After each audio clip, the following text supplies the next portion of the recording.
تیری دسترس میں درما بائے محوش افتخار بقائے نور بنے لون میں یک لک موت کا سناتا سا چھا گیا تھا. ہنستے بولتے مہمانوں سمیت اسٹیج پر موجود کرنل منیر اور ان کی فیملی کو جیسے کسی نے جادو کی چھڑی گھما کے اپنی جگہ پر ساکت کر دیا تھا. سبھی کی نظریں بلیک سوٹ میں ملبوس نوارت پر جمی تھیں جو سب پہ متبسم تبسم پھونک کے بڑے اعتماد سے سر اٹھائے کھڑا تھا. اس کا انداز اور اس کے لہجے کی مضبوطی تمام حاضرین کو یہ بات سوچنے پر مجبور کر گئی تھی کہ اگر وہ سچ بول رہا تھا تو پھر سامنے یہ اسٹیج پر کیا ہو رہا تھا. کون ہو تم اور تمہاری جرأت کیسے ہوئی یہ سب بکواس کرنے کی. کرنل صاحب جیسے ہڑبڑاتے ہوش میں آئے تھے.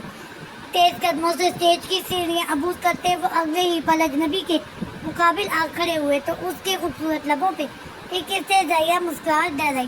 یہ دونوں سوال اگر آپ مجھ سے پوچھنے کے بجائے اپنی بانجی سے پوچھے تو زیادہ بہتر ہوگا. اس نے ایک گہری نظر اسٹیج پر سجی بنی لیکن پتھرائی ہوئی اجیا پہ ڈالی تو اس کی پریشان آنکھوں میں بے قراری پھیل گئی. ماں مجھ سے کیوں پوچھیں؟ میں تو تمہیں جانتی تک نہیں. متوجہ نظروں سے سامنے کھڑی اجنبی کو دیکھتے ہوئے اس کا رنگ لٹھے کی مانند سفید پڑ گیا تھا جبکہ زبان بے اختیار لڑکھڑا گئی تھی. اس کی منگنی کی تقریب میں یہ شخص کیوں اور کس لیے اس سے شناسائی کا دعویٰ کر رہا تھا وہ سمجھنے سے قاصر تھی. بہت ہو گئی وہ بکواس. اجیا کے پیروں میں کھڑا دانش گراتے ہوئے جارحانہ انداز میں نیچے کو لپکا تو انجم میں منیر کے ساتھ ساتھ اسٹیج پہ موجود باقی افراد خانہ میں بھی ہلچل مچ گئی. لیکن جبکہ اجیا نے مارے خوف کے اپنے کپکپاتے لبوں پہ سختی سے ہاتھ رکھ لیا. یوں باسٹر تم نے کیا ہمیں جاہل سمجھ کر رکھا ہے کہ تم جو کچھ بھی کہو گے ہم اس پہ آنکھ بند کر کے یقین کر لیں گے. اس نے تیزی سے آگے بڑھ کے اجنبی کا کالر پکڑ لیا تو ارد گرد موجود مہمان خواتین کی دبی دبی سی چیخیں نکل گئیں. کنٹرول یا سیلف دانش چھوڑو اسے. منیر صاحب نے سرعت سے آگے بڑھ کے بیٹے کو بازو سے پکڑنا چاہا تو وہ ایک جھٹکے سے اپنا بازو چھڑا گیا. آپ چھوڑے پاپا، ایسے بلیک میلر سے نپٹنا مجھے اچھی طرح آتا ہے. وہ مقابل کے سپاہ چہرے پہ نگاہیں جمائے غصے سے ڈھاڑا تو اجنبی کی سیاہ آنکھوں میں عجیب سی سرد موری پھیل گئی. اگلے ہی پل اس کے مضبوط ہاتھ دانش کے ہاتھوں پہ آ ٹھہرے. زبان اور ہاتھوں کو لگام دو دانش. منیر اس کی آنکھوں میں آنکھیں ڈالے وہ دھیمے لہجے لیکن انتہائی سرد لہجے میں بولا. اس کی نظروں اور لہجے کی ٹھنڈک اور ہاتھوں کی مضبوطی نے نہ جانے کیوں دانش کی گرفت کو کمزور کر دیا. جسے محسوس کرتے ہوئے اس نے دانش کے ہاتھ اپنے گریبان سے جھٹک ڈالے. بلیک میلنگ میرا نہیں تمہارا خاندانی وتیرہ ہے. میں جو کرتا ہوں ٹھوس بنیادوں پر کرتا ہوں. اس کے چہرے پر نظریں گاڑے وہ آچین لہجے میں بولا تو اسٹیج پہ کھڑی اجیا کا ضبط جواب دے گیا. وہ لمبے لمبے ڈگ بھرتی سیڑھیاں اتر کے دانش کے برابر اور اس اجنبی کے مقابل آ کھڑی ہوئی. اس کی بے باک نظریں بنا کسی جھجک کے اجیا کے خوبصورت سراپے پہ آن ٹھہری جو بغیر آستین کے گولڈن میکسی میں بے حد حسین لگ رہی تھی. اچھا تو پھر کیا ثبوت ہے تمہارے پاس اس بات کا کہ میں تمہیں جانتی ہوں؟ اس کی آنکھوں میں آنکھیں ڈالے وہ تیز لہجے میں بولی تو اجنبی کے لبوں پہ تنزیہ مسکراہٹ پھیل گئی. میں جانتا تھا اجیا ڈیئر کہ مجھے دیکھ کے تمہاری یادداشت کھو جائے گی، اس لیے میں احتیاطاً اپنے ساتھ یہ لے آیا تھا. اس نے یہ اپنے ہاتھ بڑھا کے کوٹ کے اندرونی جیب میں سے طے شدہ کاغذ نکال کر لے رہا. ہمارا نکاح نامہ. اس نے مسکراتے ہوئے اجیا کی طرف دیکھا جس کی آنکھیں مارے حیرت کے حلقوں سے ابل آئی تھیں جبکہ باقی ساری محفل کو یک لک سانپ سو گیا تھا. دانش نے جھپٹ کر ان کاغذوں کو نظروں کے سامنے کیا تو وحشت زدہ سی اجیا چلا اٹھی. کون سا نکاح؟ کیسا نکاح نامہ؟ وہ زرد چہرہ لیے منیر صاحب کی جانب لپکی. ماموں بائی گاڈ میں نے آج سے پہلے اس شخص کو کبھی دیکھا تک نہیں.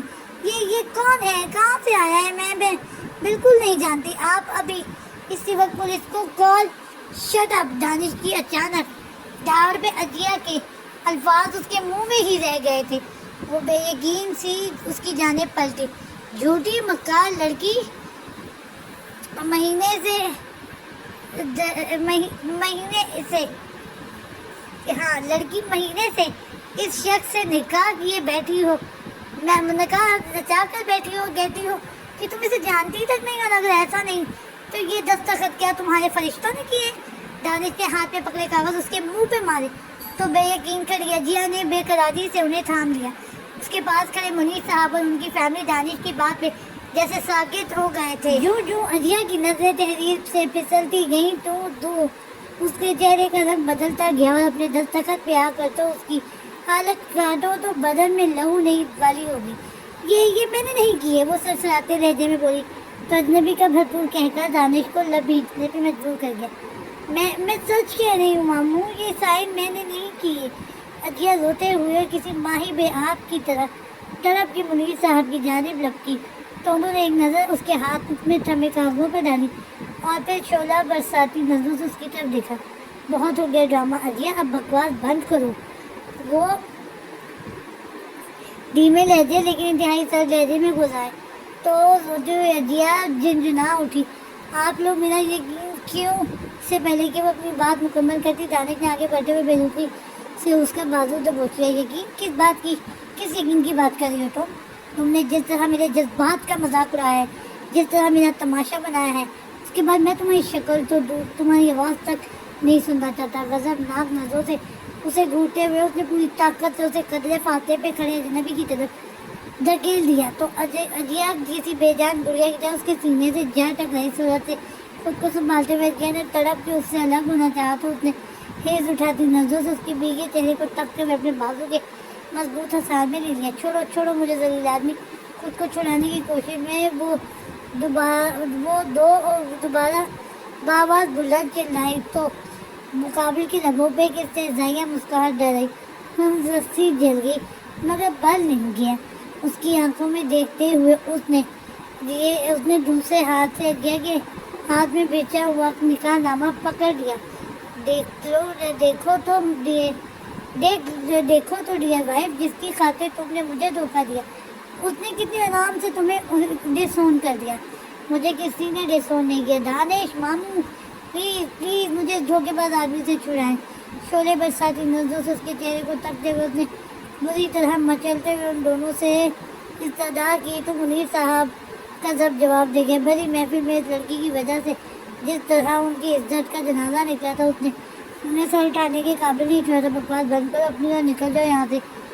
تم نے ہمارے ساتھ یہ گندا کھیل کیوں کھیلا میں نہیں جانتا، لیکن اب کم از کم تمہارے ساتھ ہمارا کوئی واسطہ نہیں۔ آج سے تم ہمارے لیے مر گئی۔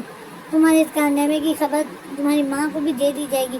اب دفعہ ہو تو یہاں سے۔ وہ حالانکہ بل چلائے تو روتی تڑپ دی۔ عدیہ ہمارے بے یقینی کے ساکت ہو گئی۔ اب چلنا ہے مائی لو یا اور ڈرامہ کرنا ہے؟ اس کے کان کے قریب جھکتے ہوئے وہ تنزیہ لہجے میں بولا تو پتھرائی ہوئی عدیہ کے بے جان وجود میں جیسے جان پڑ گئی۔ میں مر جاؤں گی مگر تمہارے ساتھ کہیں نہیں جاؤں گی۔ مجھے چھوڑو ذلیل انسان۔ وہ اس کے گریبان کو نوچتے کھسوٹتے ہوئے چیخی تو ایک گہری سانس لیتے ہوئے دب بھیج گیا۔ اگلے ہی پل اس نے بڑھ رفتاری سے اس کی کلائی کو جکڑتے ہوئے جھٹکے سے باہر کی جانب قدم بڑھایا تو عدیہ کی اوپر کی سانس اوپر اور نیچے کی نیچے رہ گئی۔ نہیں میں کہیں نہیں جاؤں گی، مجھے بچاؤ، فور گاڈ سیک مجھے بچاؤ، دانش پلیز مجھے بچاؤ۔ اس کے پیچھے گھسیٹتے ہوئے اس نے دیوانہ وار روتے ہوئے دانش کی مدد کے لیے پکارا مگر ان میں سے کسی نے بھی اس کی جانب ایک قدم نہیں بڑھایا، یہاں تک کہ وہ روتی پیٹتی دعائیاں دیتی ان سب کی نظروں سے اوجھل ہو گئی تھی۔ سین چینج۔ برلن کی فضاؤں میں شام اتر آئی تھی۔ بازگاہ خلیج چائے کا کپ لیے اپنے دھیان میں گلاس وال سے باہر نظر آتے وسیع اور خوبصورت لان پر نگاہیں جمائے بیٹھی تھی۔ ان کا ذہن آج صبح سے پاکستان میں اٹکا ہوا تھا جہاں ان کی بڑی بیٹی عدیہ کی منگنی کی تکلیف تھی۔ گو کہ وہ صبح سے وقتاً فوقتاً فون پہ اس سے رابطے میں تھی مگر پھر بھی ان کی خواہش تھی کہ وہ اس اہم موقع پہ اس کے پاس ہوتے، لیکن بھلا وہ عدیہ اور دانش کا جنہوں نے اتنی اچانک ایک دوسرے سے رشتہ جوڑنے کا فیصلہ کر لیا تھا کہ وہ چاہ کر بھی اپنی مصروفیات ترک نہ کر سکی تھی۔ اس کی اس جلد بازی پہ خلیل جہانگیر نے ہمیشہ کی طرح انہیں اس کی خودسری کا تانا دیا تھا جس میں ان کی دونوں چھوٹی بیٹیاں بھی شامل تھیں۔ مگر اس کے باوجود وہ اندر سے اجیا کے اس فیصلے پہ خاصی مطمئن تھی اور نہیں چاہتی تھی کہ اجیا یا دانش میں سے کوئی بھی اپنے ارادے کو بدلے، اسی لیے انہوں نے اپنے بھائی کو بنا کسی تاخیر کے بچوں کی خواہش پوری کرنے کے لیے کہا تھا۔ لیکن اب ان کا دل رہ کر دونوں کے لیے دونوں کو دیکھنے کے لیے مچل رہا تھا۔ بے اختیار ان کی نگاہ گھڑی کی دانے بوٹی تھی جہاں شام کے 6:15 بج رہے تھے، یعنی پاکستان میں رات کے 10:15 کا ٹائم تھا۔ فنکشن یعنی اپنے مجھ پہ تھا، جب ہی کسی نے کافی دیر سے انہیں کال نہیں کی تھی، ورنہ تو پل پل کی خبر انہیں پہنچائی جا رہی تھی۔ رسم کے متعلق سوچتے ہوئے انہوں نے خود کال کرنے کی نیت سے موبائل اٹھایا ہی تھا کہ اسکرین پہ منیر صاحب کا نام جگمگا اٹھا تھا۔ مسکراتے لبوں سے انہوں نے سورج سے فون کان سے لگایا، لیکن دوسری طرف منیر صاحب کو غصے سے چلاتا سن کے ان کی دھڑکن یک لوگ تیز ہو گئی تھی۔ ہیلو بھائی، کہہ تو ہے آپ اتنے غصے میں کیوں ہیں؟ انہوں نے پریشانی سے کہتے ہوئے ہاتھ میں پکڑا کپ سینٹر ٹیبل پر رکھ دیا۔ کیوں، تمہیں سنائی نہیں دے رہا یا میں فارسی بول رہا ہوں؟ وہ بنا کسی لحاظ کے دھاڑے تو انجم بیگم نے آگے بڑھ کے شوہر کے ہاتھ سے فون دے لیا۔ سنو بازگاہ، تمہاری بیٹی پورے شہر کے سامنے ہمارے منہ پہ کالک ٹھوک کے اپنے شوہر کے ساتھ چلی گئی ہے۔ شوہر کا کون سا شوہر؟ اس عجیب و غریب بات پہ بازگاہ خلیل کا منہ اور آنکھیں دونوں کھل گئیں۔ یہ آپ کیسی باتیں کر رہی ہیں؟ انجان مت بنو، یہ ایسا ہو سکتا ہے کہ تمہیں اپنی بیٹی کے نکاح کی خبر نہ ہو؟ انجم ان کی بات پہ چمک کر بولی تو الزام پر وہ تڑپ اٹھی۔ خدا گواہ ہے بھابھی، مجھے اس بارے میں کوئی علم نہیں، اور ابھی تھوڑی دیر پہلے تک تو سب ٹھیک تھا۔ یہ اچانک وہ متوشی سے سب اٹھی۔ پلیز بھابھی، مجھے ساری بات بتائیں، نہیں تو میرا ہارٹ فیل ہو جائے گا۔ وہ اپنی فطرت کے برعکس التجائیہ لہجے میں بولی تو انجم بیگم کے لبوں پہ تنزیہ مسکراہٹ پھیل گئی۔ چلو جی، محترمہ نے ماں کو بھی بتانے کی زحمت نہیں کی، انہوں نے باوار بلند دوسری طرف سنایا تو بازگاہ مارے اذیت کے لب نیچے رہ گئی۔ ارے تمہاری بیٹی یہاں مہینے بھر سے نکاح رچا کے بیٹھی ہوئی تھی، اور اس کے بعد انہوں نے من پوری بات ان کے گوش گزار کر ڈالی تو ان کا دماغ جیسے سن ہو گیا۔ کون ہے وہ؟ انہوں نے پھنستی ہوئی آواز میں سوال کیا۔ ہمیں کیا پتہ کون ہے وہ، ہمیں تو بس اتنا جانتے ہیں کہ جو کچھ تمہاری بیٹی نے ہمارے ساتھ اور ہمارے بچے کے ساتھ کیا، اس کے بعد وہ بغیرت لڑکی ہمارے لیے ہمیشہ کے لیے مر گئی۔ آج کے بعد ہمارا تم سے یا تمہاری بیٹی سے کوئی تعلق نہیں، وہ میرے لیے بھی مر گئی۔ انہوں نے کھوئے سے لہجے میں کہا تو انجم بیگم کی دیوریاں چڑھ گئیں۔ یہ تم کہہ رہی ہو حیرت ہے، حالانکہ تمہارے لیے یہ سب بڑی عام سی بات ہے، انہوں نے اس سے ظاہر لہجے میں کہا تو بازگاہ خلیل کو یوں لگا جیسے کسی نے ان کو پتھر کھینچ کر مارا۔ کوئی اور وقت ہوتا تو وہ اتنی بڑی بات کہنے والے کا دماغ ٹھکانے لگا دیتے، مگر فی الوقت تو ان کی اولاد نے کچھ کہنے کے قابل نہیں چھوڑا تھا۔ بے اختیار انہوں نے فون کان سے ہٹاتے ہوئے لائن کاٹ ڈالی تھی۔ اجیا، میں تمہیں کبھی معاف نہیں کروں گی، کبھی نہیں۔ دونوں ہاتھوں پہ سر گرائے وہ پھوٹ کے رو دی تھی۔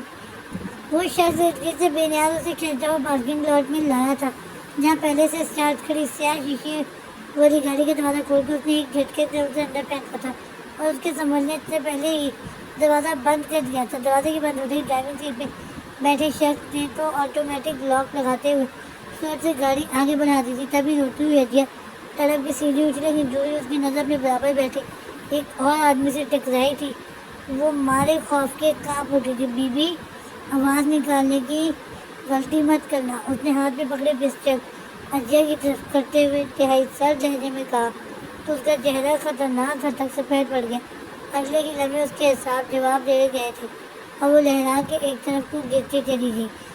شاہی فیشن شو کے ڈائننگ ٹیبل پہ آیا تھا تو ثانیہ گرما گرم بریانی کی ڈش اٹھائے اس کے پیچھے چلی آئی۔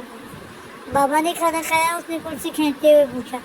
بس برائے نام ہی کھایا، وہ بہت لہجے میں بولی تو وہ ایک گہری سانس لیتے ہوئے اپنی پلیٹ میں چاول نکالنے لگا۔ تھوڑے سے چاول ڈال کر اس نے ڈش واپس رکھ دی۔ ثانیہ نے کباب کی پلیٹ کھا کر بھائی کی جانب بڑھائی، مگر اس نے ہاتھ کے اشارے سے اسے منع کر دیا تو وہ خفگی سے بھائی کو دیکھنے لگی۔ کھانا تو ڈھنگ سے کھائیں، پہلے اتنی دیر سے آئے ہیں آپ۔ اس نے ہاتھ میں پکڑی پلیٹ واپس رکھ دی۔ بابا بتا رہے تھے کہ آپ نے اس معاملے کو اپنے ہاتھ میں لے لیا ہے۔ اس نے بھائی کا چہرہ تکتے ہوئے کہا تو وہ نظریں اٹھاتے ہوئے بولا، نہ صرف ہاتھ میں لیا ہے بلکہ تقریباً ہر بھی کر لیا ہے۔ آج عالیہ پھپھو بھی آئی تھی، بابا اور ڈیڈی سے کہہ رہی تھی کہ اس بار ہم لوگوں کا بالکل یاد نہیں کرنا، حتیٰ کہ بابا کے کہنے پر بھی ان سے زہر نہیں برتنی۔ وہ گلاس میں اس کے لیے پانی ڈالتے ہوئے بولی تو شاہی نے ہاتھ پہ پکڑا، چمچ نیچے رکھ دیا۔ زہر تو اب نہیں، انہیں کسی قیمت پہ نہیں ملے گی، کیونکہ ابھی معاملہ میرے ہاتھ میں ہے۔ دولت جائیداد سب گئی بھاڑ میں، لیکن جو کچھ انہوں نے بابا کے ساتھ کیا ہے وہ میں کسی قیمت پہ برآمد نہیں کر سکتا۔ بہن کی طرف دیکھتا وہ سرد لہجے میں بولا تو ثانیہ پریشان ہو گئی۔ پلیز بھائی، آپ کو ان لوگوں کے منہ لگنے کی ضرورت نہیں، بے فکر رہو، اب یہ تنتنا ہمیشہ کے لیے ختم ہو جائے گا۔ وہ غیر مزید نقطے پہ نگاہیں جمائے مطمئن سا بولا تو ثانیہ متفکر سے اسے دیکھ کر رہ گئی۔ خلیل اور بچیوں کا سامنا کرنے سے بچنے کے لیے بعض کا ضروری کام کا بہانہ کر کے ملازمت کو مطلع کرتے گھر سے باہر نکل گئی تھی۔ یہ بھی شکر تھا کہ جس میں پاکستان سے فون آیا تھا، گھر پہ ان کے اور نوکروں کے علاوہ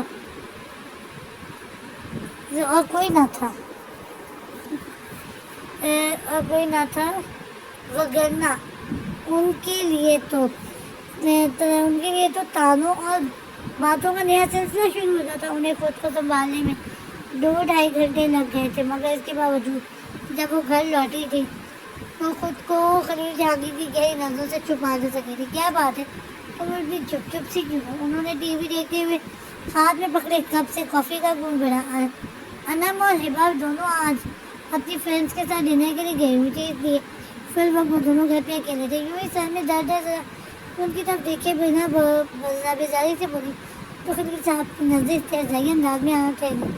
کمال ہے، آج تو تمہاری لاڈلی کی منگنی ہے بھائی، پھر تمہارے سر میں بلا درد کیوں ہونے لگا؟ سب ٹھیک تو ہے؟ وہ بہت سے خلیل، کبھی تو سیدھی بات کر لیا کرو۔ تیز نظروں سے ان کی طرف دیکھتی وہ چٹک کر بولی تو خلیل جہانگیر کے لبوں پر کاٹ ڈال مسکراہٹ آئی۔ اوکے بھائی، آئی ایم سوری۔ اگر ہماری لاڈلی نے ہمیں نہیں پوچھا تو اس میں اتنا چڑھنے والی کون سی بات ہے؟ کیا مطلب ہے تمہارا؟ ان کی چہرے کا رنگ زرد پڑ گیا تو خلیل صاحب چونک گئے۔ میرا مطلب تو اس کے خود ہی منگنی کر لینے سے تھا، کیا لگتا ہے؟ لیکن لگتا ہے کہ تمہارے ذہن پہ کوئی دوسری بات سے سوال ہے۔ وہ بغیر ان کی طرف دیکھتے ہوئے بولے تو بازگاہ دھیرے دھیرے انہوں نے اپنی بیوقوفی کو پہنچتی اٹھ کھڑی۔ میرے ذہن پہ تو اس وقت صرف تم سوال ہو۔ انہوں نے کھا جانے والی نظروں سے انہیں دیکھا۔ اچھا، اتنی محبت کرتے ہو مجھ سے؟ خلیل جہانگیر دو بدو گویا ہوئے تو بازگاہ کا جواب دے گیا۔ اس شخص سے جیتنا ان کے بس کی بات نہ تھی، کرتی تھی وہ تھی یہ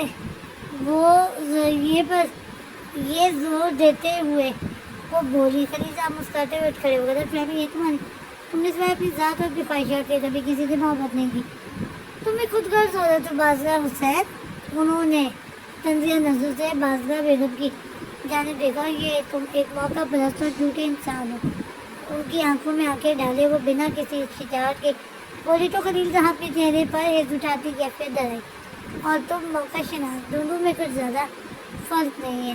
وہ ٹھنڈے لیکن آگ لگانے والے لہجے میں بولے تو بازگاہ چند لمحے انہیں شعلہ برساتی نظروں سے دیکھتی رہ گئی۔ اجیا کی آنکھ نرم گرم بستر کے زیر اثر کھلی، احساس سے کھلی تو بے اختیار اپنے خوش پڑتے لبوں پہ زبان پھیرتے ہوئے نکالی۔ اس ذہنی کے عالم میں اپنے ارد گرد دیکھتے ہوئے سیدھا ہونا چاہا، لیکن جو ہی اس کی نظر اپنے قریب راکنگ چیئر پہ بیٹھے چہرے سے ٹکرائی تو لہر بھر کے لیے ساکت سی رہ گئی۔ اگلی بار اس کی آنکھوں میں پہچان کے رنگ بڑی تیزی سے واضح ہوئے اور وہ ایک جھٹکے سے اٹھتے ہوئے بیڈ کی پوشش سے جا لگی۔ اسے اپنی جگہ سے اٹھا دیکھ کے وہ قابل کے لبوں پہ مسکراہٹ پھیل گئی۔ کچھ زیادہ ہی نازک مزاج ہو تم، خاصا وقت لیا تم نے ہوش سنبھالنے میں، لیکن چلو دیر آئے درست آئے۔ Welcome home my dear. اس کی آنکھوں میں دیکھتے ہوئے وہ قدرے آگے کو جھکا تو اجیا نے خود پہ پھیلا کمبل کھینچ کر سینے تک ٹان لیا۔ کون ہو تم؟ وحشت زدہ نظروں سے اس کی طرف دیکھتے ہوئے اس نے خائف لہجے میں سوال کیا۔ فغوت سے یار، اب میں تمہیں پھر سے نکال کے دکھاؤں؟ وہ یوں گویا ہوا جیسے دونوں کے درمیان برسوں کی شناسائی ہو۔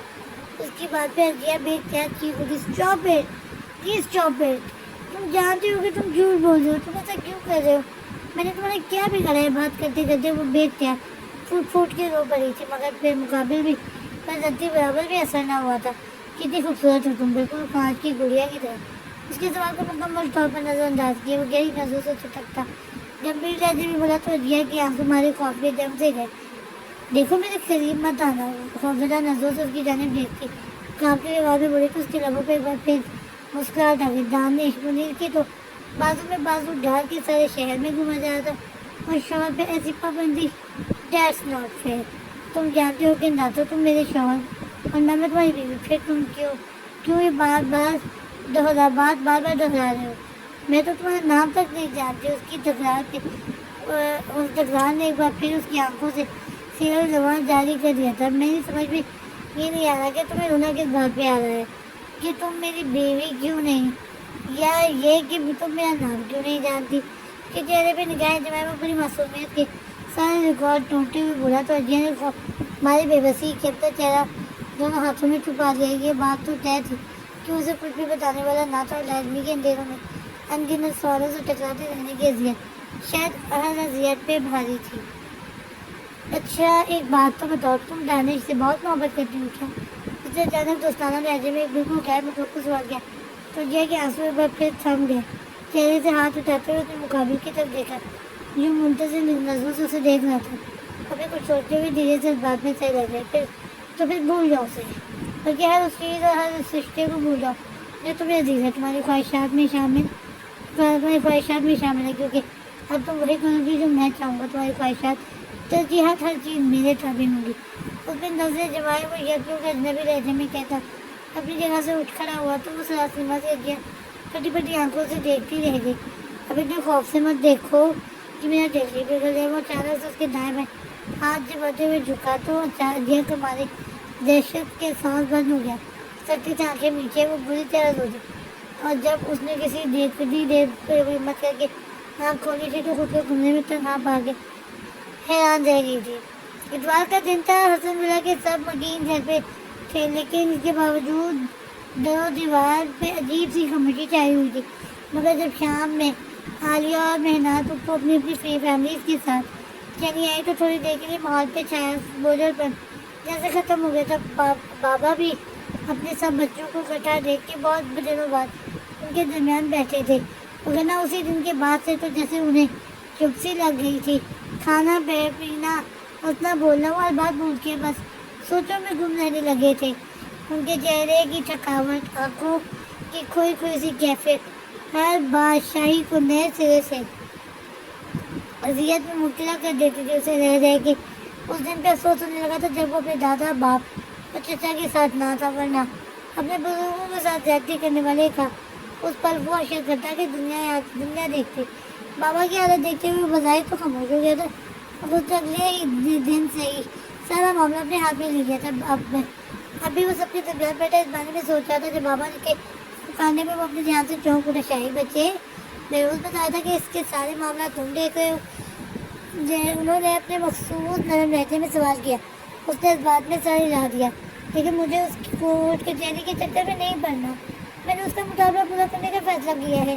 کسی کی طرف دیکھے بنا انہوں نے ٹھہرے ہوئے لہجے میں کہا تو جہاں سب چونک گئے وہی شاہی میں بھی اپنے لب سختی سے بیچ لیے۔ اسے بابا سے اسی درجے جذباتی فیصلے کی امید تھی۔ آپ جانتے ہیں کہ اس کا مطالبہ ناجائز ہے، شرعی اعتبار سے اس کا اس جائیداد میں کوئی حق نہیں بنتا۔ باقی جو کچھ نجیب کا تھا وہ اس کی زندگی میں ہی اجڑ گیا۔ وہ لوگ نہیں جا مانتے نہ صحیح، ہم عدالت میں ثابت کر دیں گے۔ اب آپ مجھے یہ بتائیں کہ آپ کس طرح اس کا مطالبہ پورا کریں گے؟ عالیہ بھپو نے بابا کی طرف دیکھتے ہوئے سوال کیا۔ وہ لہر بھر کو خاموش ہو گئے۔ میں نے اپنا حصہ اس کو نام کرنے کا فیصلہ کیا ہے۔ چند لمحوں کے توقف کے بعد انہوں نے شاہی کی خدشے کی تصدیق کر ڈالی تو وہ ایک گہری سانس کھینچ کے رہ گیا، جبکہ باقی سب ان کے اس فیصلے پہ شوق رہ گئے۔ آفرین ہے بابا، یعنی آپ اس ناہنجار کے حوالے اپنا سب کچھ کرنے چلے ہیں، جسے آپ سے محبت تو دور، انسیت تک نہیں، جس کی نگاہ آپ کے لیے نہ پہچان ہے، نگاہ میں آپ کے لیے پہچان ہے اور نہ ہی کوئی لحاظ۔ اگر آپ یہ سمجھ رہے ہیں کہ آپ کا یہ قدم اس کے دل میں گھر کر لے گا تو یہ سب بات سے بڑی غلط فہمی ہے آپ کی۔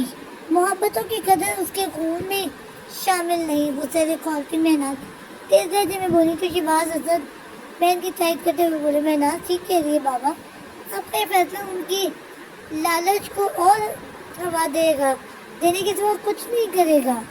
تو کیا چاہتے ہو تم لوگ جا کے ان کے خلاف عدالت میں کھڑا ہو جاؤ.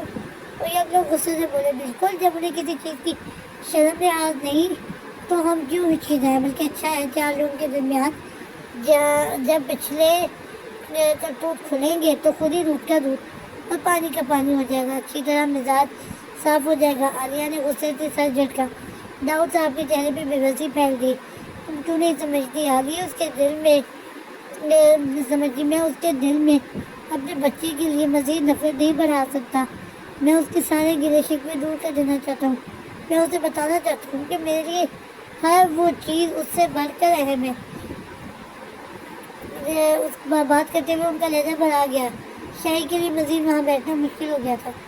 بیٹھ کے پشت سے تیز لگائے, وہ کتنی دیر سے ایک ہی روپ میں بیٹھی ہوئی تھی. ذہن سوچ کے گھوڑے دوڑا کے اب بالکل تھک چکا تھا.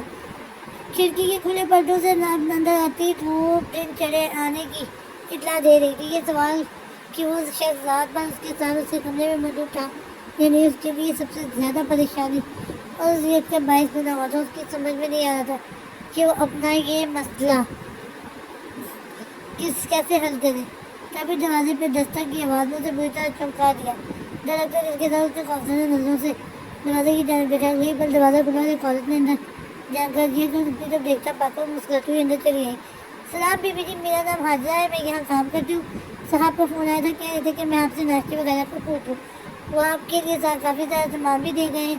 اگر آپ پہلے نہانا دھونا چاہتی ہیں تو میں آپ کی چیزیں یہاں لے آؤں. اس کی طرف دیکھتی بالکل نارمل لہجے میں بولی تو خائف سے ہجے سوچ میں پڑ گئی. پتہ نہیں اس آدمی نے اپنے ملازموں کو اس کے بارے میں کیا بتایا ہے اور کیا نہیں, اور پتہ نہیں یہ اس کی یہاں رات بھر کی موجودگی کے بارے میں کچھ جانتی بھی تھی یا نہیں. تم یہی رہتی ہو, اس نے اپنی پریشانی چھپاتے ہوئے سوال کیا. نہیں جی, میں تو یہاں 2-3 دن بعد آ کے صفائی کر جاتی ہوں. یہاں زیادہ تر کوئی ہوتا تو نہیں, لیکن پرسوں صاحب مجھے میرے شوہر اور بچوں کو کچھ دنوں کے لیے یہاں لے آئے تھے تاکہ آپ کو کوئی مسئلہ نہ ہو. اس نے تفصیل سے جواب دیا. تو جیا نے اپنا لب چباتے ہوئے اس کی جانب دیکھا. رات کب آئے تھے تمہارے صاحب, اس نے جھجکتے ہوئے پوچھا. رات کو تو جی وہ آئے ہی نہیں, صبح 7 بجے کے بعد آئے تھے. اس کی طرف دیکھتے ہوئے اس نے سادگی سے جواب دیا. تو جیا کی اٹکی ہوئی سانس بہار ہوئی. بے کیا اس کے بیٹھ کے پشت سے سر دکھا ایک گہری اطمینان والی سانس لی تو بیچاری حاجرہ پریشان ہو گئی. بیبی جی, آپ کی طبیعت ٹھیک تو ہے نا. کچھ چند قدم آگے بڑھتی بیڈ کے پاس چلی آئی. جیا نے خود کو سنبھالتے ہوئے اس بات میں سہلا, میں آپ کے لیے ناشتہ لاتی ہوں, ایسا نہ ہو پھر سے بے ہوش ہو جائے. وہ اس کے جواب کے انتظار کے بنا تیزی سے پلٹ کے باہر نکل گیا. چونکہ جیا دوبارہ ہوش و حواس سے بے خانہ نہیں ہونا چاہتی تھی, اس لیے حاجرہ کو ناشتہ لانے پہ اس نے خاموشی سے چند لقمے زہر مار کر لیے تھے. بیوی جی, آپ اب کپڑے بدل کے آرام کر لیں. اس کے سامنے سے ٹرے اٹھاتے ہوئے بولے. جیا کی نظر اپنی خوبصورت اور خود قیمتی میکسی پہ جاتے کیا اس کے دل میں ایک خوشی اٹھی تھی. کتنے شوق اور خوشی سے دانش نے اس کے لیے میکسی شہر کی مشہور ڈیزائنر کے آؤٹ لیٹ سے خریدی تھی. بلکہ یہی کیا, ان دونوں نے اپنے اس فنکشن کو یادگار بنانے کے لیے ہر چیز میں ہی بھرپور دلچسپی کی تھی. انہیں کیا خبر تھی کہ انہوں نے وہ خوشی نصیب ہی نہیں ہونا تھی. ان کے سب ارمان خواہشات نہ صرف بکھر گئی تھی بلکہ جدائی جیسی جان لیوا زہر بھی بالکل اچانک ان کا مقدر بنا دی گئی تھی.